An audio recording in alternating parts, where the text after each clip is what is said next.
सुप्रभात बच्चों, online class में आपका स्वागत है।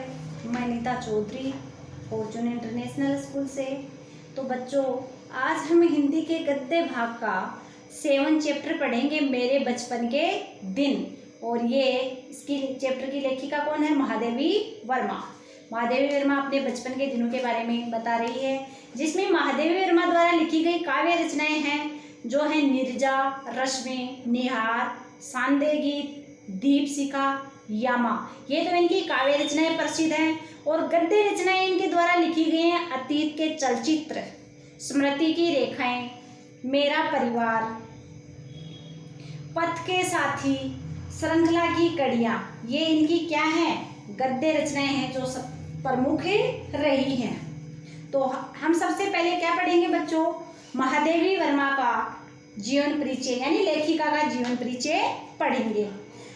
आधुनिक युग की मीरा कही जाने वाली महादेवी वर्मा हिंदी साहित्य के छायावादी प्रमुख कवियों में से एक थी। यानी महादेवी वर्मा को क्या कहा गया है? आधुनिक युग की मीरा। ये एक क्वेश्चन बनता है कि आधुनिक युग की मीरा किसको कहा गया है? महादेवी वर्मा को कहा गया है, जो हिंदी साहित्य के छायावादी प्रमुख कवियों में से एक थी। उनका जन्म सन 1907 ईस्वी में उत्तर प्रदेश के फर्रुखाबाद नामक नगर में हुआ। उन्होंने प्रयाग विश्वविद्यालय से संस्कृत में एमए किया तथा उन्होंने प्रयाग विश्वविद्यालय से संस्कृत में एमए किया तथा प्रयाग महिला विद्यापीठ में प्राचार्य नियुक्त हुई। यानी प्रयाग महिला विद्यापीठ में वो प्रधानाध्यापिका के पद पे नियुक्त हुई। बाद में वही कुलपति बने, विश्वविद्यालय की कुलपति बनी। विक्रम कुमायूं तथा दिल्ली विश्वविद्यालय में उन्हें डी लिस्ट की मानद उपाधि से सम्मानित किया गया।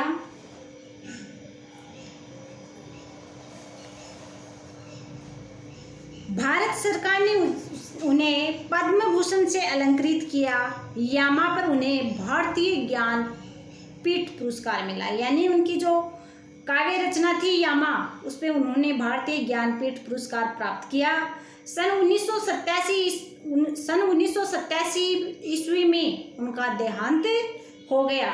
महादेवी वर्मा की काव्य रचनाएं कौन कौन सी हैं? महादेवी जी ने काव्य रचनाएं इस प्रकार हैं: नीरजा, रश्मि, निहार,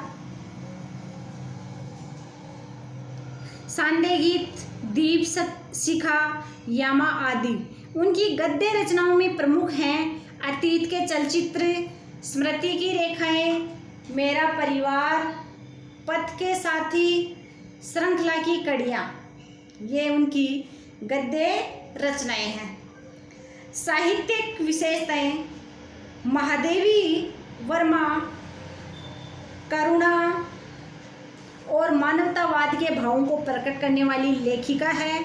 उन्होंने जहां दीनहीन मानवता का मार्मिक चित्रण किया है, वहीं निरीह पशु पक्षियों का भी हृदयस्पर्शी वर्णन किया। यानी उनका पशु पक्षियों के प्रति भी बहुत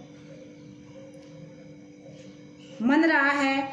नीलकंठ मोर, गोरा गाय, सोना हिरनी, गिल्लू आदि ऐसे प्रभावी रेखा चित्र हैं कि ये पशु पात्र भी अपने सजीव व्यक्तित्व के पाठक को मुग्ध कर देते हैं। महादेवी जी की कोमल लेखनी का स्पर्श पाकर ये मानव की तरह बोलने लगते हैं। इनकी भाषा शैली: महादेवी जी के गद्य भाग सबसे अलग हैं। हजारों लेखों में महादेवी जी का गद्य अलग से पहचाना जा सकता है। वे तत्सम शब्दों का प्रयोग करती हैं। उनकी काव्य रचना भी लंबी और घुमावदार है। शब्दों पर उनकी पकड़ अद्भुत है। इनकी भाषा में पाठक को बांध लेने की क्षमता है। महादेवी जी यथास्थान वर्णात्मक, भावात्मक, शब्द चित्रात्मक, अलंकारिक तथा व्यंग्यात्मक शैलियों का प्रयोग किया है।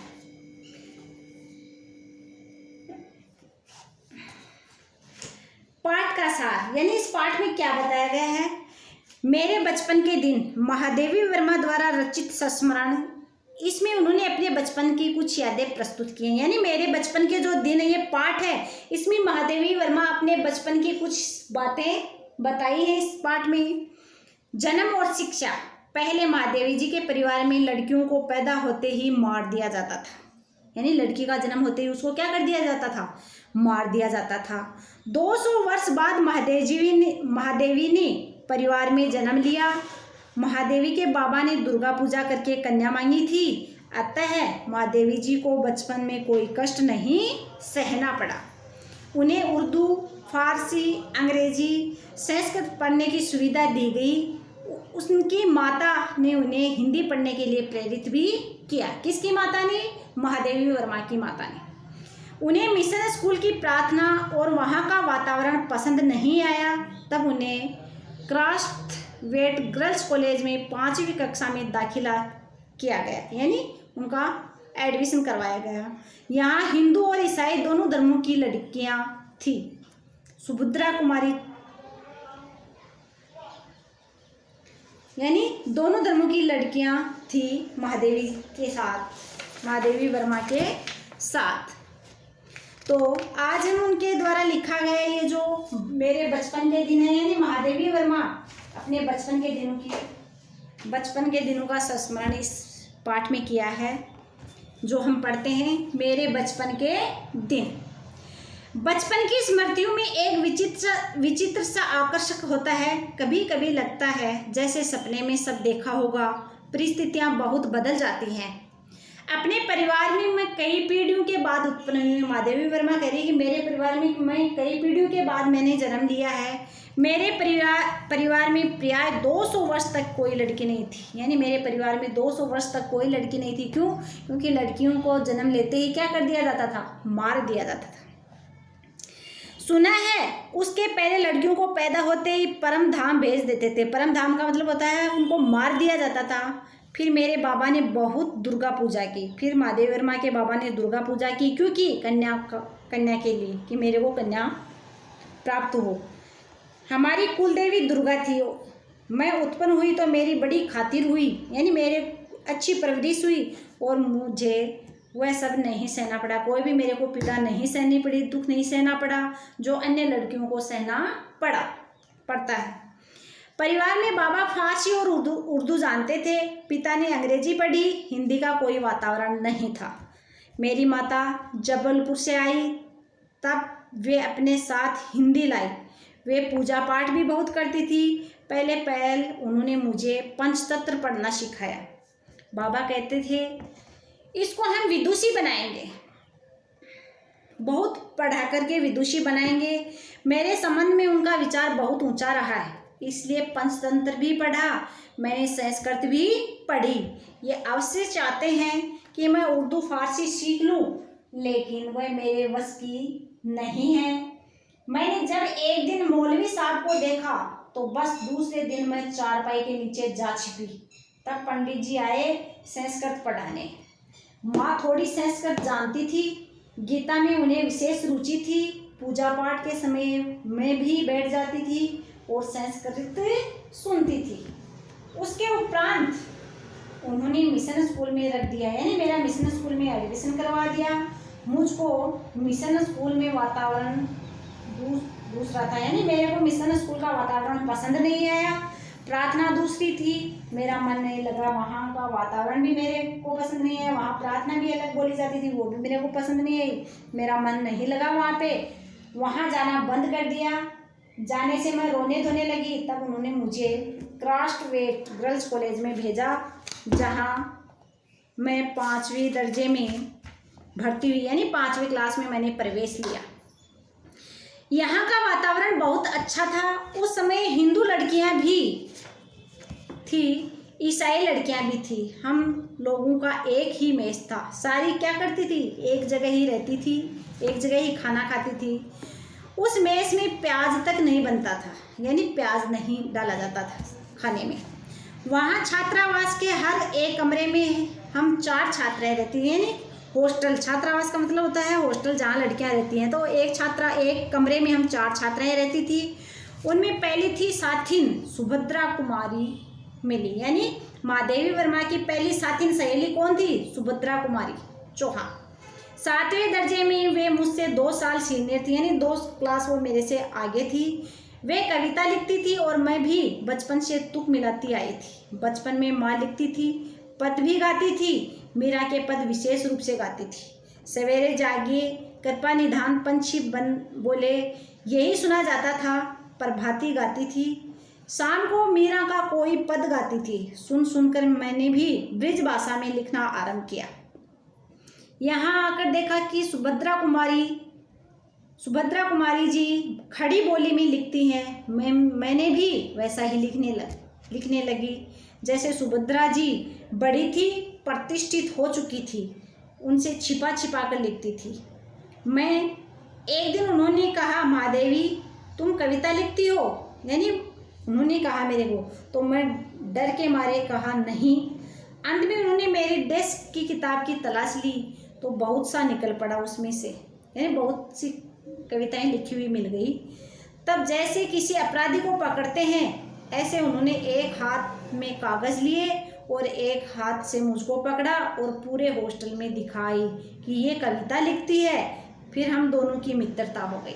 किसकी? सुभद्रा कुमारी चौहान की और महादेवी वर्मा की। क्रास्टवेट में एक पेड़ की डाल निश्चित थी। उस डाल पर हम लोग बैठ जाते थे। जब और लड़कियां खेलती थी तब हम लोग तुक मिलाते थे, कविता लिखते थे, आपस में मिलाते थे। उसमें एक पत्रिका निकली थी, स्त्री दर्पण। अब उसमें जो पत्रिका लिखी, अंडरलाइन करना इसको, उसका क्या नाम था? स्त्री दर्पण। उसी में भेज देते थे। अपनी तुकबंदी छप भी जाती थी। फिर यहाँ कवि सम्मेलन होने लगे तो हम लोग भी उसमें जाने लगे। हिंदी का उस समय प्रचार प्रसार था। मैं सन 1917 में यहाँ आई थी। उसके उपरांत गांधी जी का सत्याग्रह आरंभ हो गया और आनंद भवन स्वतंत्रता के संघर्ष का केंद्र हो गया। जहाँ तहाँ हिंदी का भी प्रचार चलता था। कवि सम्मेलन होते थे तो क्राफ्ट्सवेयर से मैडम हमको साथ लेकर जाती थी। हम कविता सुनाते थे। कभी हरिओत जी के अध्यक्ष होते थे, कभी श्रीधर पाठक होते थे, कभी रत्नाकर जी होते थे, कभी कोई होता था। कब हमारा नाम पुकारा जाए बेचैनी से सुनते रहते थे। मुझको प्राय प्रथम पुरस्कार मिलता था। 100 से कम पदक नहीं मिले होंगे उनमें से। एक बार की घटना याद आती है। किसके? महादेवी वर्मा की, कि एक कविता पर मुझे चांदी का एक कटोरा मिला था। एक कविता पे उनको इनाम में क्या मिला था? चांदी का एक कटोरा मिला। बड़ा ही नक्काशीदार और सुंदर था। उस दिन सुभद्रा नहीं गई थी। सुभद्रा प्राय नहीं जाती थी कवि सम्मेलन में, यानी कवि सम्मेलन होते थे उस दिन, सुभद्रा उस कवि सम्मेलन में नहीं जाती थी। और उसी दिन मेरे को क्या मिला? पुरस्कार में चांदी का कटोरा मिला। मैंने उनसे आकर कहा, देखो ये मिला है। सुभद्रा ने कहा, ठीक है, अब तुम एक दिन खीर बनाओ और मुझको इस कटोरे में खिलाओ। बाकी का चैप्टर है बच्चों, आज हमने इतना पढ़ा है। इसमें ये बताया गया है कि सुभद्रा कुमारी जो कविता लिखती थी, कवयित्री, उसकी धीरे धीरे उसकी नकल कौन करने लगी? कविता कौन लिखने लगी? महादेवी वर्मा भी लिखने लगी। महादेवी वर्मा को एक बार पुरस्कार मिला था, जिसमें क्या मिला था? चांदी का कटोरा। और जो कवि सम्मेलन होते थे उसमें महादेवी वर्मा जाती थी, सुभद्रा नहीं जाती थी, सुभद्रा कुमारी उसमें नहीं जाती थी, तो उसको चांदी का कटोरा मिला। जो ही आकर के वो अपनी सहेली सुभद्रा को दिखाती है तो वो कहती है कि ठीक है, एक दिन आप खीर बनाओ और मेरे को इस कटोरे में खिलाओ। तो बच्चों आज हम इतना ही पढ़ेंगे। बाकी का जो चैप्टर है वो अगले वीडियो में पढ़ेंगे। जितना मैंने आपको पढ़ाया है वो आपको पढ़ना है। इसमें ये बताया गया है कि एक बार जो पत्रिका निकली उसका क्या नाम था? स्त्री दर्पण। तो एक बार आपको चैप्टर को फिर रिवाइज करना है। आगे का जो चैप्टर है वो अगले वीडियो में पढ़ेंगे। धन्यवाद।